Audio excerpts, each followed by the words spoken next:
Was ist der Sinn des Lebens? Sich Gott hinzugeben, für weit kämpfen oder lernen, alles hinzunehmen. Blind geboren, wachse auf unter all den Suchenden, Menschen, die mir Gutes wollen und die mich in Versuchung bringen. Von Kindesbein wird mir die Lüge angeboten, zur Beruhigung, Unterhaltung, Ablenken und all die Drogen. Leere Versprechen, nichts von dem kann mich füllen. Überfrachtete Festplatten mit Wissen zugemüllt. Werde dumm gehalten, die Wahrheit darf nicht zur Sprache kommen. Ich bin hier vor gar nichts sicher, bitte Gott bewahre uns. Werd so erzogen, bewusst sich dran zu glauben. Erfolg ist mich zu verwirklichen und an mich zu glauben. Wir richten uns hier ein, dabei ist das Leben nur ein Hauch. Und ihr wollt mir sagen, ihr wüsstet ganz genau, was ich brauch. Jedes Jahr zu Ostern hören wir die Botschaft vom Kreuz. Es gibt Hoffnung für dich, für mich und für euch. Was sucht ihr den Lebenden bei den Toten? Das Grab ist leer. Er ist wahrhaftig auferstanden. Jesus ist der Herr. Er hat den Tod besiegt und unsere Schuld auf sich genommen.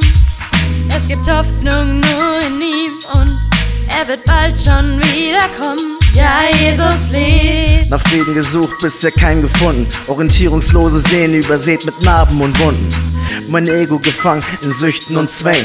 Es ist schwer, sich selbst zu verändern und neu zu beginnen. Maskenträger, Schwächen werden gekonnt überspielt. Überleben und im Jetzt leben bleibt das einzige Ziel. Mein Innerstes weiterhin unzufrieden und nervös. Lass die Fakten im Raum stehen, ungeprüft und ungelöst. Jemand meint, er lebe wahre Hoffnung, die befreit. Er schenkt Trost, hilft in Not, steht bei Streit und Leid. Kann es sein, dass Jesus das ist, was er von sich sagt, dass auf Golgatha für uns und unsere Sünden starb? Tu Buße.